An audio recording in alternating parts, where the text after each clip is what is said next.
Bienvenidos, queridos espectadores, a un nuevo episodio de Podcast. Nuestra invitada de hoy es la doctora Rabab Ibrahim Agdel Hadi, fundadora e investigadora principal del programa de estudios de la diáspora árabe y musulmana de la Universidad de San Francisco e investigadora principal del proyecto de enseñanza de Palestina.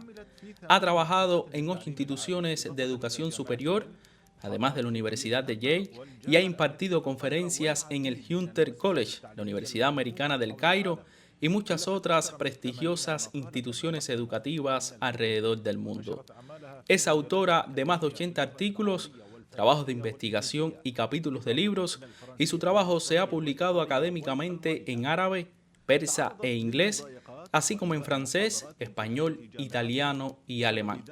Ha sido acosada y sus conferencias han sido canceladas en varias universidades debido a su apoyo a Palestina. También fue acusada de utilizar fondos universitarios con fines terroristas al organizar delegaciones a Palestina y fue investigada durante meses.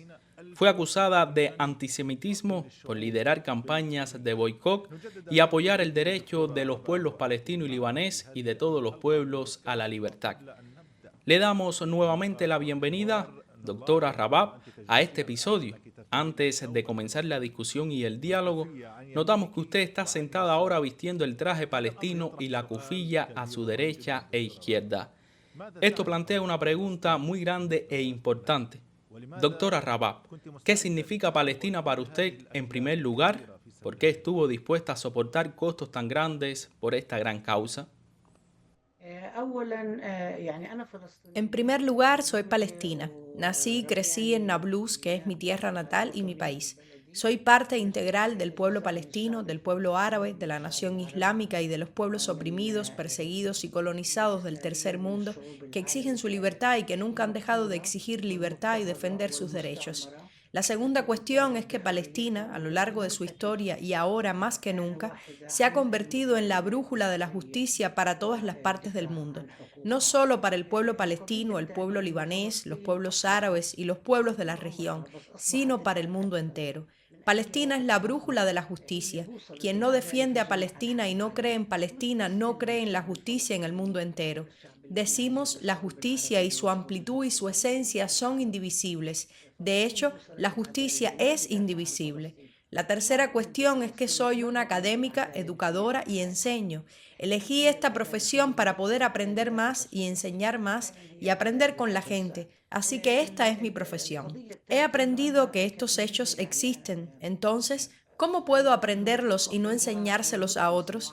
Por lo tanto, presento los hechos y constantes rechazando los errores que existen y se enseñan en las universidades estadounidenses, que son currículos originalmente sionistas que provienen de departamentos gubernamentales estadounidenses oficiales y no oficiales que están impresos con un carácter sionista. Es mi deber hacer estas cosas y si no las hago estaré mintiendo y explotando mi posición por razones personales, no por razones relacionadas con la misión que me ha sido encomendada, que es la académica.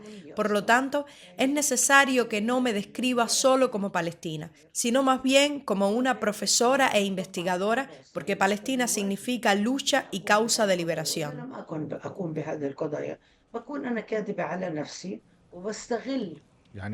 Doctora Rabab, ¿no cree usted que lo que está haciendo ahora y lo que está ofreciendo por esta causa es también un tipo y forma de lucha y por lo tanto usted merece ser palestina y tener méritos? Se supone que debemos contribuir de alguna manera a apoyar la causa palestina a través de nuestra lucha en los campos académicos y culturales. Nuestro programa es un programa académico para estudios de comunidades de la diáspora árabe y musulmana centrado en la producción de conocimiento para la justicia. Este programa está oficialmente reconocido en la Universidad de San Francisco, que es parte integral de la Universidad Estatal de California, que consta de 23 campus en todo el estado de California.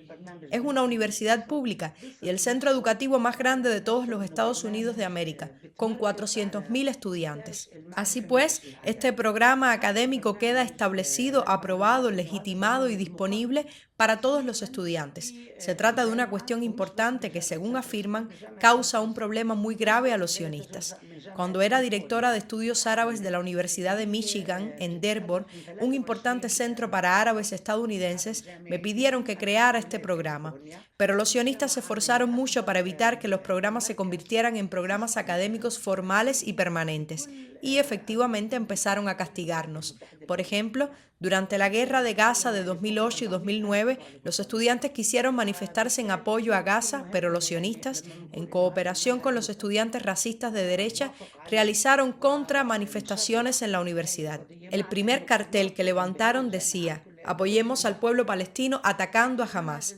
También publicaron fotografías de combatientes palestinos como si fueran fotografías de racistas estadounidenses que quemaron iglesias negras en el sur y colgaron a jóvenes negros de los árboles, con la intención de inculcar en la mente estadounidense que así son los palestinos. Además, más tarde los estudiantes palestinos quisieron celebrar el primer aniversario del mural palestino en memoria del doctor Edward Said, fallecido 3 años antes.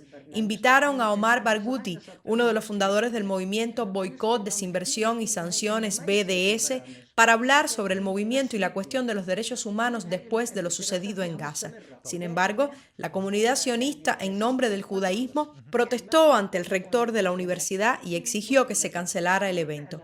El rector de la universidad se negó a cancelar la actividad bajo el lema «El derecho a la palabra y a la expresión», pero en cambio canceló 2 plazas de profesores que se suponía me ayudarían a construir mi programa. En ese momento me negué a ir a la universidad y estipulé que mi regreso estaría condicionado a que nombraran al menos a 3 profesores como asistentes para mí en el programa, pero él se negó. Desde entonces hasta ahora he trabajado sola como profesora y los sionistas pensaron que la farsa del programa había terminado, pero conseguí la ayuda de profesores árabes en California y en todo Estados Unidos, así como de estudiantes de universidades árabes y estudiantes de posgrado, y pudimos construir el programa. Cuando se decidió discutirlo en el Consejo Académico de la Universidad en 2013, después de que habíamos terminado los cursos y todo lo relacionado con ello, los sionistas crearon un nuevo movimiento y nos acusaron de querer matar judíos. Doctora Rabab, hicimos una búsqueda simple en línea del nombre de la doctora Rabab Abdel-Hadi y descubrimos que este nombre está asociado con lo que se llama antisemitismo. Ahora, antes de profundizar en las situaciones a las que usted ha estado expuesta y lo que significa ser antisemita, nos gustaría que nos diera una breve descripción general. ¿Qué significa el semitismo para usted como investigadora, pensadora y experta en este tema? ¿Es bueno para el espectador árabe y no árabe saber quiénes son los semitas y qué es básicamente el semitismo? Los semitas son pueblos que hablaban lenguas semitas como el árabe, el hebreo, el arameo y el acadio. Este término se ha utilizado en los estudios orientales en siglos pasados, pero se refiere a lenguas y no a una etnia en particular. El interés europeo por las lenguas semíticas aumentó durante la Edad Media, especialmente durante las Cruzadas, cuando la Iglesia Católica jugó un papel importante en la formación de la conciencia europea sobre el Medio Oriente. El Papa en Roma tenía gran influencia y conocía indulgencias, lo que hizo que las cruzadas se vincularan a intereses políticos y económicos europeos, no solo religiosos. En cuanto al antisemitismo, se convirtió en un término asociado a la hostilidad hacia los judíos en Europa, especialmente en el siglo XIX y durante la era nazi. Es importante señalar que muchos judíos europeos no hablaban hebreo, sino idiomas como el yiddish o el ladino. El hebreo fue originalmente una lengua religiosa y fue revivido como lengua moderna con la fundación de Israel, al que se le añadió nuevo vocabulario inspirado en lenguas europeas y árabes. Porque hoy en día el antisemitismo significa hostilidad hacia los judíos. El término semita se originó en los estudios lingüísticos para referirse a lenguas semitas como el árabe, el hebreo y el arameo. Pero el antisemitismo como concepto no se asoció inicialmente solo con los judíos, sino que evolucionó gradualmente hasta llegar a asociarse exclusivamente con ellos. En Europa, especialmente en la Edad Media, hubo oleadas de hostilidad hacia las minorías, incluidos musulmanes y judíos, especialmente después de la caída de Andalucía en 1492. Durante ese periodo, periodo, musulmanes y judíos fueron expulsados u obligados a convertirse al cristianismo. En España, la Iglesia Católica jugó un papel clave en estas políticas racistas. Sin embargo, no había una distinción clara entre antiarabismo y antijudaísmo, y la persecución se dirigía contra las minorías no cristianas en general. Más tarde, con el surgimiento de los sistemas feudales y capitalistas en Europa, los judíos se vieron obligados a desempeñar ciertas funciones económicas, como trabajar en préstamos financieros, porque la nobleza y la Iglesia no querían participar en estas actividades. A medida que la economía europea pasó del feudalismo al capitalismo financiero, los judíos ganaron posiciones económicas prominentes, lo que generó una mayor hostilidad contra ellos, especialmente en épocas de crisis económica. En el siglo XIX, el término antisemitismo apareció más específicamente en el discurso europeo, pero estaba dirigido principalmente contra los judíos, no contra todos los pueblos de habla semítica. Esta asignación fue resultado de los discursos racistas que clasificaban a los pueblos en razas superiores e inferiores. Con el ascenso del nazismo en el siglo XX, el término antisemitismo pasó a usarse exclusivamente para referirse a la hostilidad hacia los judíos, particularmente debido al genocidio que sufrieron en el Holocausto. Después de la Segunda Guerra Mundial, con el establecimiento de Israel y el surgimiento de grupos judíos en Occidente, el término comenzó a usarse globalmente en este sentido, sin tener en cuenta cualquier discriminación racial contra otros pueblos semitas como los árabes. En cambio, el racismo contra los árabes y los musulmanes persiste bajo otros nombres, como islamofobia, y no se considera parte del antisemitismo, porque los árabes también son pueblos semíticos. Esto refleja en gran medida la influencia de la política y el poder a la hora de definir los términos históricos y su uso en diferentes contextos. Cuando se dice que Rabab Abdel Hadi es antisemita, ¿cuáles son las consecuencias para usted? Cuando hoy en día alguien es acusado de antisemitismo, esto conlleva graves consecuencias, especialmente en contextos académicos y políticos de Occidente.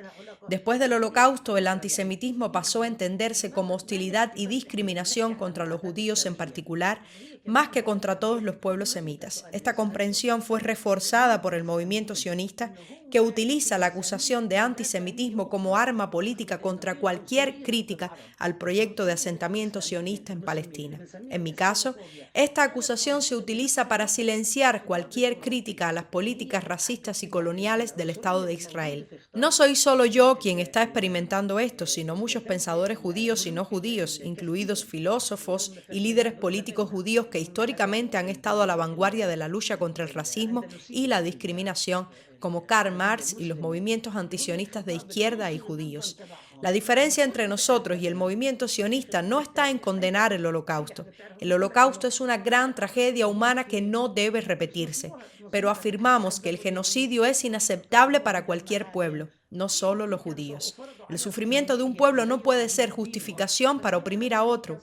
La solución no es establecer estados racistas o excluyentes, sino construir sociedades basadas en la tolerancia, la justicia y la oposición a todas las formas de racismo. Doctora Rabab, usted ha sido objeto de diversas formas de acoso y amenazas de racismo. Le mostramos esta imagen que parece ser un mensaje amenazante para usted.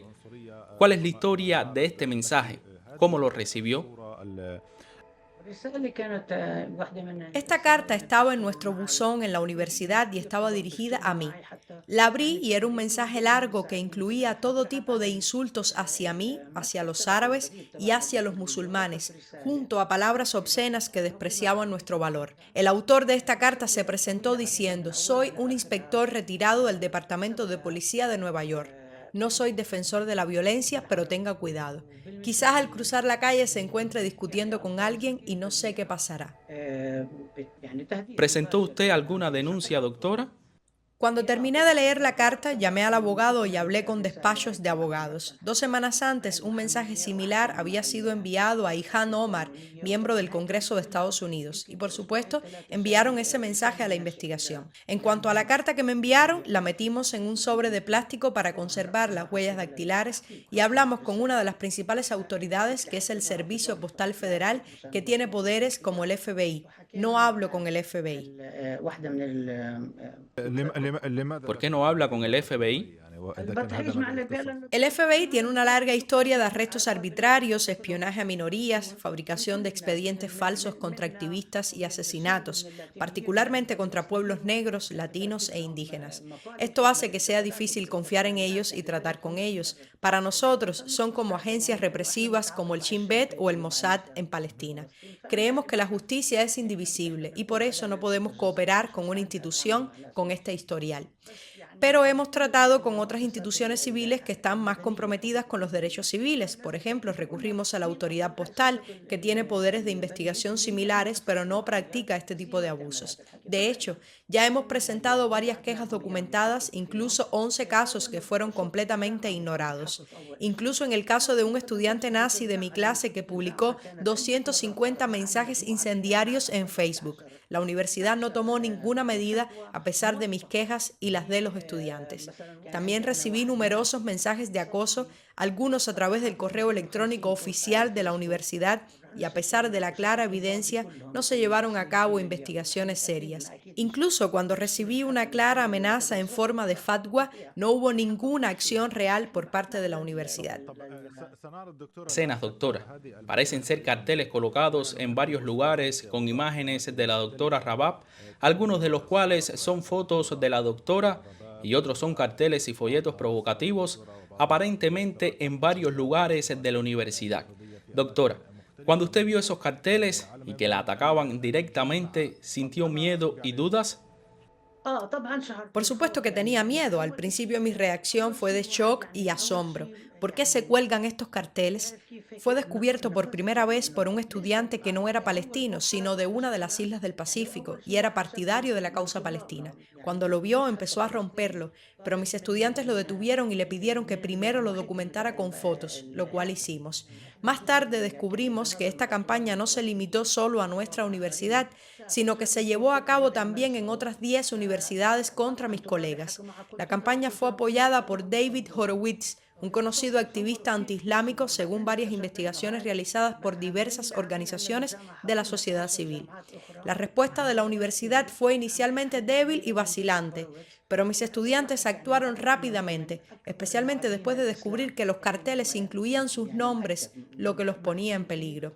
La amenaza no estaba dirigida solo a mí, sino también a mis estudiantes, cuyos nombres fueron identificados públicamente en coordinación con Canary Mission, una organización que recopila datos sobre activistas palestinos y quienes los apoyan. La organización publica sus nombres y direcciones, exponiéndolos a acoso y amenazas. De hecho, algunos estudiantes, especialmente las mujeres, fueron objeto de amenazas directas por teléfono y algunos incluso recibieron llamadas exigiendo su despido de sus trabajos. Esta campaña no fue la primera de su tipo, se repitió 4 veces en la universidad. Presentamos denuncias oficiales ante la policía universitaria, pero no tomaron ninguna medida real, incluso después de afirmar que habían retirado los carteles. Más tarde resultó que los habían retirado los propios estudiantes, no la administración. Cuando se colocaron otros carteles con contenido racista más explícito, la administración justificó su inacción diciendo que no había retirado antes los carteles que apuntaban a mí y a los palestinos con el pretexto de preservar la libertad de expresión, incluso si incluían claras amenazas de muerte. Este tipo de retórica inflamatoria fomenta la violencia en un entorno académico que se supone que es un lugar de educación, comprensión y tolerancia. Buscamos hacer de la universidad un espacio donde las personas puedan entenderse entre sí, no un ambiente cargado de odio contra árabes, musulmanes y palestinos. Es precisamente por eso que creamos este programa académico, porque la ignorancia conduce a más racismo y violencia. Continuar con estas campañas y permitirlas bajo el pretexto de la libertad de expresión solo agrava el problema. Dentro del campus universitario, ¿Qué significado tuvo el boicot para la doctora Rabab Agdel Hadi? ¿Cómo lo enriqueció y participó en ello? El boicot no solo se da en la universidad, sino en todo Estados Unidos. Soy una de las personas que inició la campaña estadounidense para el boicot académico y cultural a Israel en todo Estados Unidos. Esto también es parte del problema conmigo, los sionistas, la gente que formó la campaña del USACOM. Por lo tanto, exigimos un boicot a todas las instituciones académicas israelíes vinculadas al Estado. Instituciones académicas que pagan premios a los estudiantes que participan en el ejército que está matando a nuestro pueblo en Gaza. Apoyan a los estudiantes de las universidades israelíes para que se sienten en sus clases junto a ametralladoras. Apoyan a instituciones que expulsan a los estudiantes árabes que participan en actividades en universidades israelíes. Apoyan a las universidades que realizan investigaciones para desarrollar métodos de espionaje, escuchas telefónicas, interrogatorios, arrestos y tortura psicológica. Las universidades israelíes son parte integral del Estado sionista y fueron construidas originalmente en tierras palestinas robadas. Es decir, la Universidad de Tel Aviv está construida en el terreno de un pueblo llamado Muanata. Así que primero estamos boicoteando las universidades académicas y estamos boicoteando las instituciones académicas sionistas que están vinculadas al Estado sionista. Y estamos boicoteando cualquier proyecto cultural como Bichafer, que se especializa en danza. Usted dice nosotros. ¿Quiénes son ustedes? Nosotros, la campaña académica, incluimos a profesores e intelectuales de todo tipo, incluidos palestinos, negros, indígenas, latinos, asiáticos, sindicalistas, judíos antisionistas, mujeres y hombres de todo tipo. Es decir, se funda fundamentalmente en círculos académicos, culturales, intelectuales y sindicales. Por ejemplo, soy codirectora del eje árabe-musulmán palestino en nuestra unión académica en la universidad, que es la más grande de los Estados Unidos en California. Hemos emitido una resolución de boicot declarando que todo el dinero de los impuestos debe gastarse en educación y trabajo, no en ocupación y guerra. Lo sugirió el eje y luego lo presentamos al sindicato. En la conferencia del sindicato el semestre pasado se aprobó esta propuesta y declaramos que esta es nuestra posición y exigimos el retiro de las inversiones en todas las universidades, de todas las empresas que fabrican industrias militares, invierten en Israel o importan cualquier producto como hummus, Coca-Cola o cualquier cosa relacionada con Israel o cualquier industria militar que haga daño a las personas. Trabajamos con movimientos ambientalistas, con movimientos de mujeres, con movimientos estudiantiles y se está extendiendo muy rápidamente. Por eso les digo, por supuesto que tienen muchos prejuicios contra mí, pero tienen un problema real porque tenemos un movimiento de solidaridad con el pueblo palestino que se está expandiendo de manera muy significativa. En este punto, doctora, el movimiento universitario que se extendió a las universidades estadounidenses, usted seguramente jugó un papel de una manera u otra en este movimiento. Pero la pregunta es, ¿por qué el movimiento ha decaído y no ha vuelto a ser lo que era al principio? No lo considero un declive. Digo que su imagen pública en la calle ha decaído. ¿Por qué? No debemos olvidar que hay temporada universitaria. Las universidades empiezan desde septiembre hasta diciembre y después vienen las vacaciones de invierno, que en realidad son las vacaciones de Navidad, pero para no decir que son religiosas las llaman vacaciones de invierno. Luego llega la primavera que comienza a mediados.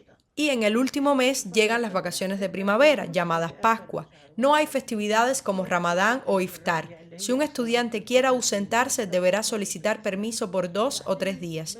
Luego llega mayo y después llega el verano. Cuando llega el verano y a finales de mayo se celebran las ceremonias de graduación y la universidad cierra. Por eso vimos todos estos campamentos que realizaban los estudiantes en la universidad y los estudiantes los llamaban campamentos, influenciados por los campamentos palestinos y los campos de refugiados palestinos. La idea ahora está clara. Nos gustaría que hiciera una última intervención mirando directamente a la cámara y enviando en 1 minuto un mensaje a alguien o a alguna entidad a quien usted quiera y que envíe un mensaje corto en el que exprese el contenido de lo que quiere decir a quien le venga a la cabeza ayudar a sí misma. Mi mensaje a nuestro grandioso pueblo palestino, a nuestro gran pueblo libanés, a nuestros pueblos árabes como el de Yemen y al pueblo firme de la patria. Los amamos. los amamos y hacemos todo lo posible para hacer solo una pequeña parte de los sacrificios que ustedes hacen. Siempre estaremos con ustedes, seremos solidarios con ustedes y estaremos con ustedes. Sigan haciendo estos grandes sacrificios, porque somos parte integral de ustedes y ganaremos, triunfaremos juntos. Les agradecemos por todos sus sacrificios.